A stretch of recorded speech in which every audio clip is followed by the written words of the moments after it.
J'ai quitté mon atelier à Rennes pour acheter un voilier et le préparer pour des navigations hauturières. Je suis parti de Paimpol en septembre 2021 et j'ai navigué seul pendant plusieurs semaines en direction de la Méditerranée. Depuis plus d'un an, je travaille à un projet artistique et maritime intitulé Ibiza Solo.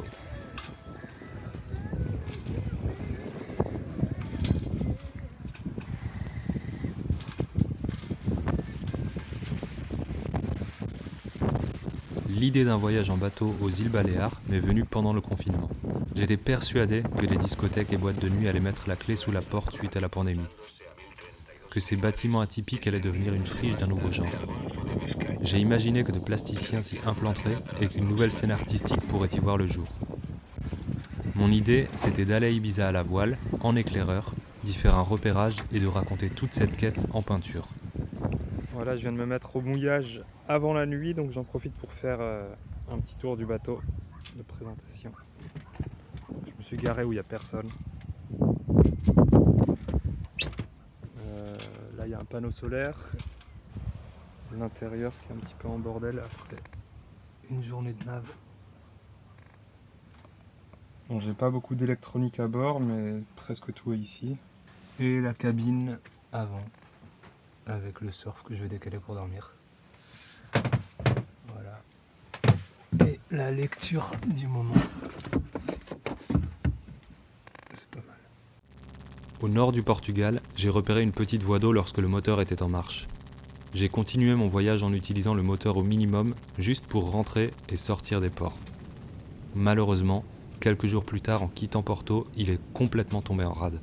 J'étais à une semaine de navigation de Cadix où mes frères allaient pouvoir m'aider dans les réparations. Les matinées sans moteur et sans vent, j'étais plus en train de dériver que d'avancer. Ouais, des fois, quand il y a pétole comme ça m'arrive d'avancer juste mètre par mètre. Parce que je veux pas allumer le moteur, il est abîmé. Allez, bien, petite bande de vent.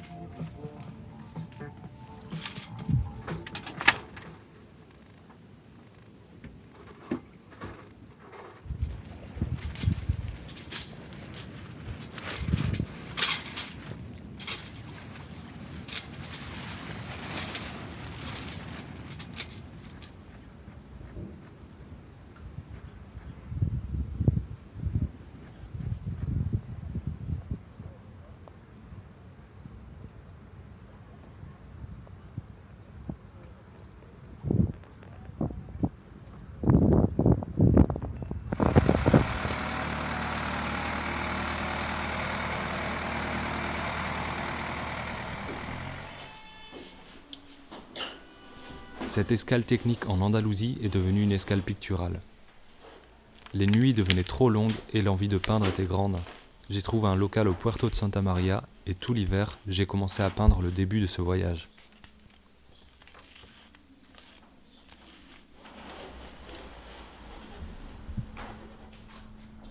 Dans certaines peintures de cette série, j'utilise plusieurs images pour composer une seule toile.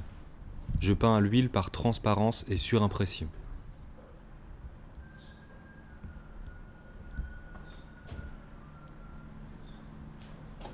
Une image trouble voire étourdie émerge parfois sur la toile comme le fondu enchaîné d'une vidéo. Ma façon de fabriquer les images est assez analogue à la façon de procéder dans le montage. Je pense en termes de calque, de filtre, de coupe, ainsi qu'à l'image qui va suivre.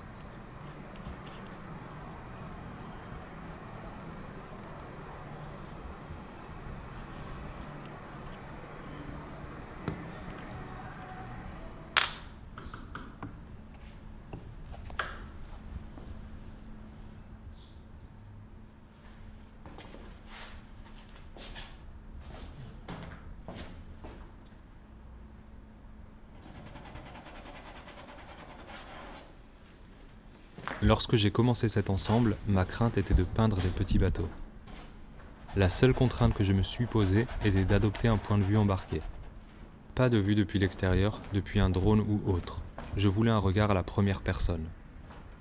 Je cherche à ce que les peintures se complètent, se répondent, mais surtout qu'elles soient suffisamment différentes pour qu'il y ait du rythme quand on passe de l'une à l'autre.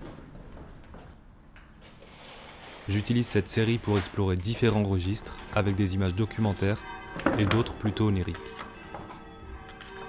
Je fais en sorte que chaque peinture ait sa propre atmosphère et qu'ensemble, elles dessinent une narration qui ne soit pas linéaire.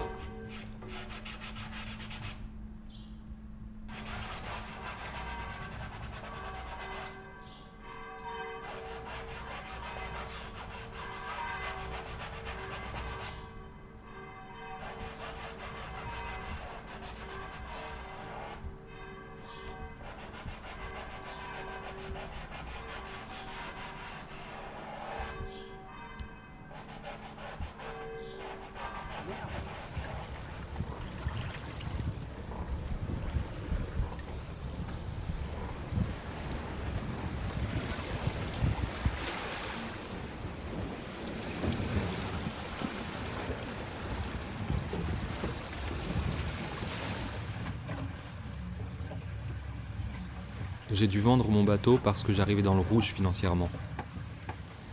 Au printemps, j'ai poursuivi mon voyage sur le voilier d'un ami qui allait voir ses filles qui vivent à Ibiza.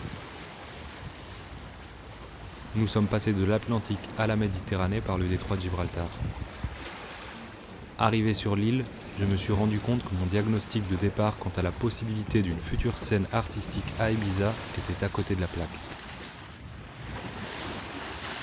Les discothèques n'ont pas fait faillite et le monde de la nuit avait repris de plus belle.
De retour en Bretagne, j'ai peint la suite de ce journal de bord. Je réfléchis en ce moment à la façon dont je vais raconter la fin de cette aventure en peinture.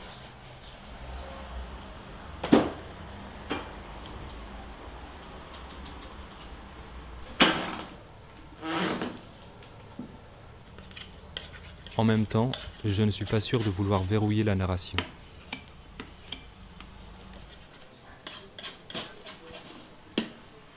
J'ai plutôt envie que la peinture m'échappe, faire en sorte que cette histoire reste une quête.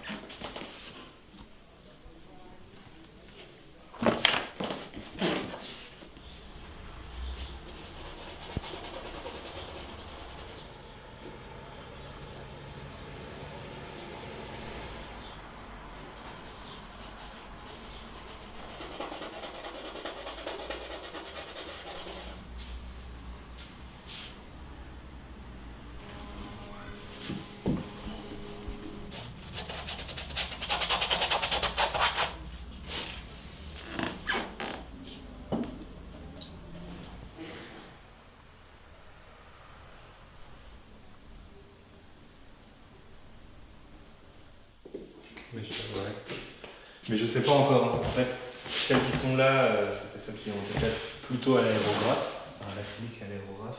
Et là, c'est à l'huile. Parce qu'en fait, moi, je sais pas peindre sur une toile blanche. Il me faut toujours une image à partir de laquelle je vais me lancer.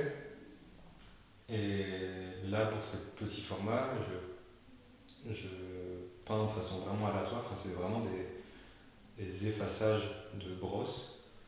Et il y a un moment, effectivement, il y a une composition qui se dessine, enfin, qui apparaît, en tout cas dans mon regard, et ça m'évoque, ça peut m'évoquer une multitude de choses. Et je vais essayer de pousser un peu dans cette direction qui est esquissée. Et en même temps, j'essaie toujours de trouver de pas trop appuyer le dessin. Essayer de trouver la ligne de crête entre le dessin et quelque chose de complètement informel.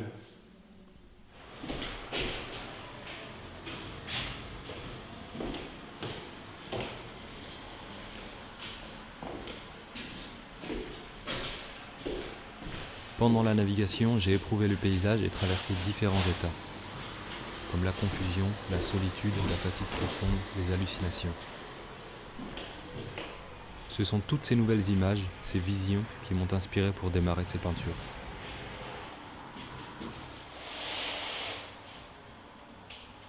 Je n'ai dessiné que pendant mes escales.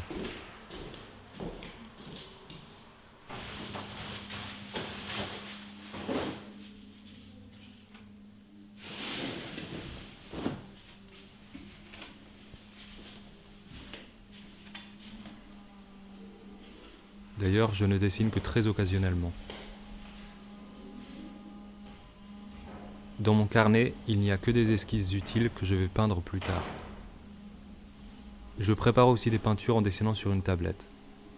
J'utilise plusieurs prises de vue que je découpe et trafique parce que le capteur photo de mon téléphone est déceptif, surtout la nuit. Travailler d'après ces images m'amène à utiliser une nouvelle palette de couleurs.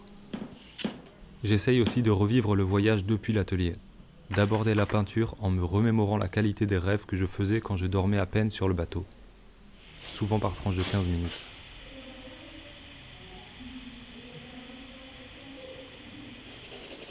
Dans ces moments, la perception de l'espace et des sons était drôlement modifiée.